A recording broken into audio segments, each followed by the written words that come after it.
What's up, guys? Team Blind MST here. We've been gone for a couple months, but we're kind of back now. We're really lazy, so we apologize, but we got Gravekeepers because you all like that for some reason. So, Alright guys, what's up? John here.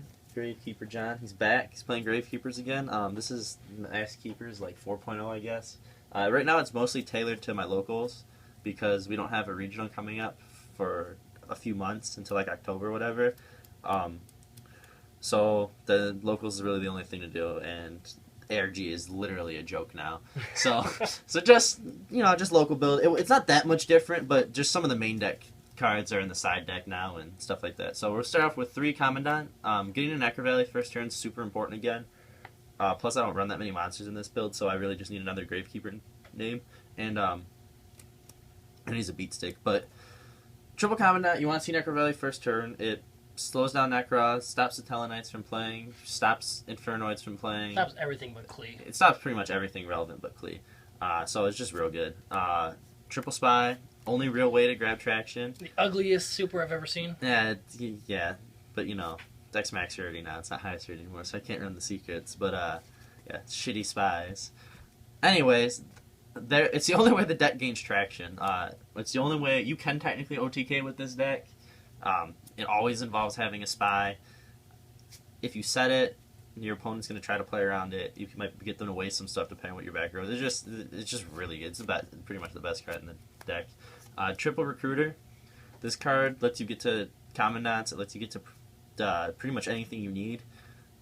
And it also has good synergy with Match Change Second, because when you send it from the field, you get the search off. So it kind of alleviates whatever you're discarding. Chances are you can just add another one anyways. Recruiter's real good. Also good to just set bluff it, and people will assume it's a spy. 2 Descendant. I went back to 2 Descendant because popping things is just good again. Necros don't really have a real way to stop Descendant. Like, they're not going to drop a Trish usually. No one runs Gungnir.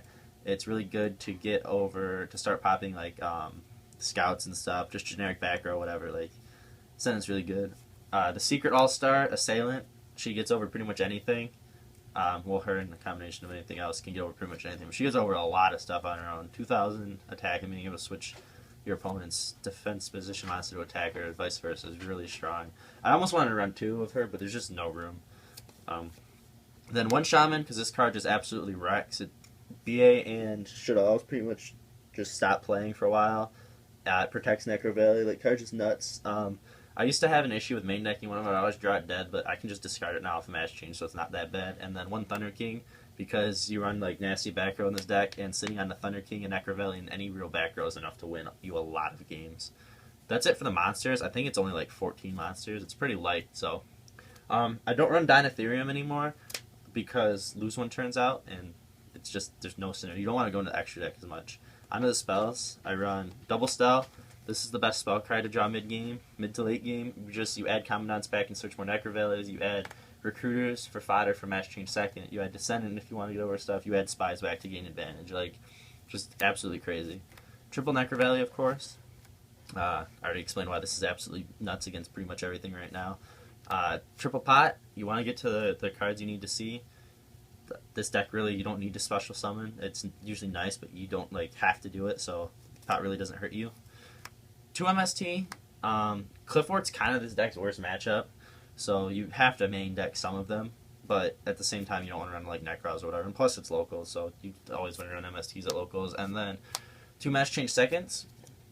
Card's got good synergy with the deck. It's got good synergy with Recruiter. Dark Law is absolutely disgusting against Most of them. Most of the meta. They either search or they need their cards in the graveyard. If you can if someone tries to go off with BA or whatever, even Cliff Forts, and you Torrential and Chain Match Change Second, that's usually GG too. It's just really good. It's absolutely nutty. And then of course Raigeki and Book of Moon cards are just really good. Book of Moon's the best -1 in the game, and Raigeki just blows out your opponent's field. That's it for the spells. And then onto the traps. We run triple Fiendish Chain. You need to be able to stop monster effects. You need to be able to protect your monsters. It's always better to flip spy on your turn rather than on your opponent's turn. 2 lose 1 turns. I was running 3, but I just think 3 is too much, so I dropped it down to 2. There's also a lot of Yosenjus at my locals. So running 3 lose a turn and then 1 Vanity's Emptiness was like just 4 dead cards on top of like Raigeki and stuff. So two lose 1 turn, 1 Vanity's Emptiness. I'm really happy with this. It's enough to where you see it, but it doesn't really like clog. Did lose 1 turns ever get in the way with Spy? Pretty much never. If you flip lose 1 turn on your opponent's turn and they attack in a Spy, like you still get the monster. A lot of times I'm using, if I have lose 1 turn up, I can just match change second on my end phase and then Dark Law's live on their turn. Yeah, it's just, it really never gets in the way at all with Spy or with Dark Law. Because usually I'm not using the monster's effect anyways. Like a lot of times I'll just be summoning a Recruiter to tribute it with Descendant or to match change second and off, and it doesn't really like affect that. Then 2 Mirror Force. Like I said, Clifford's an issue with this deck. This also hits Infernoids, Yosenjus. You can catch Ritual Beast off guard with it sometimes if they're trying to like really push and not just use Ulti Apelios. Just Mirror Force is just better than Deep Prison right now in my opinion. And then Solemn Warning, Bottomless Traphole, Torrential, and Ring of Destruction. That's it for the main deck. That's 40 cards. I feel like this deck is capable of stopping a lot of the meta, and it's capable of like. It beats Rogue fairly easily, too, because it's just pretty grindy. Onto the side deck, or actually on the extra deck. First, 2 Dark Claws, not 3, because you only have 2 spells. Yeah, you only run 2 match change seconds, but it has room, so, like, I don't know, 2's just a good number. You'll never make more than 2, but you always want to have 2. Then the rest are just rank 4 exceeds. Silent Anarch, Master Key Beetle, Carnagan, Abyss Dweller, Heartland Draco, Ragnar Zero, Geiger Cowboy, Black Ship of Corn, Diamond Direwolf, Castell, Ptolemaeus, Constellar Knight Diamond, and Exotan. It's pretty much just generic rank 4s. The only thing that I don't have in here that I wish I had in here is Diamond King Crab, because it's an out to towers. But I feel like this deck just loses to towers. If you can make a Diamond King Crab. I mean, without that, though. Yeah, this deck, you have to stop them from getting out towers. I actually don't think I can get over it, towers. I don't think you have a main deck out. Yeah, I have no main decks out to towers. Like, I can't do it. Most older decks don't. Yeah, most older decks don't. So, Diamond King Crab, if you got one, put it in here so you have an out to towers. Anyways, onto the side deck. The second Shaman, I probably don't need this in here, but there was a while that there was a bunch of BA, like too many BAs for my comfort at my local, so I was running the other one. Because it's just like a win condition against them. Then 2 Maxies and 2 Effect Veilers. They're just generically like really good. Anything that you're not sided against, one of these 2 is going to be good against. 2 Anti-Spell Fragrance. I know this seems weird, but obviously I'm just going to flip it on my opponent's turn. And if I open with it in Necrovalley and any back row at all, and a Spy, I mean, alright. That's a lot. I know that's a lot of cards to open with, but like you're running things like Pots and you're running Commandants to get to Necrovalley, so it's not that unheard of. You pretty much win that game, because now they can't MST than your Necrovalley. Like, your back row's live.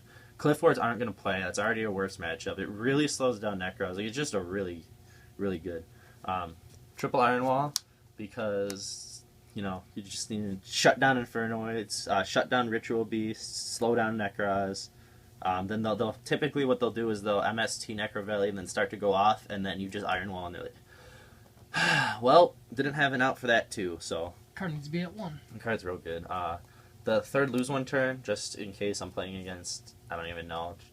It's usually just like a snap decision whether or not I want to put it in. 2 Mind Crush. I'm not maining them anymore because, like I said, it's locals. If I went to a regional, I would definitely make room for these 2. And then Mirror Force for Yosenju and Cliff Forts because I hate those 2 decks, and MST because you should always have the third MST. So yeah, that's pretty much it. I'm pretty happy with it. It does fairly well. If you guys have any questions or comments, be sure to leave them below, and we'll see you next time.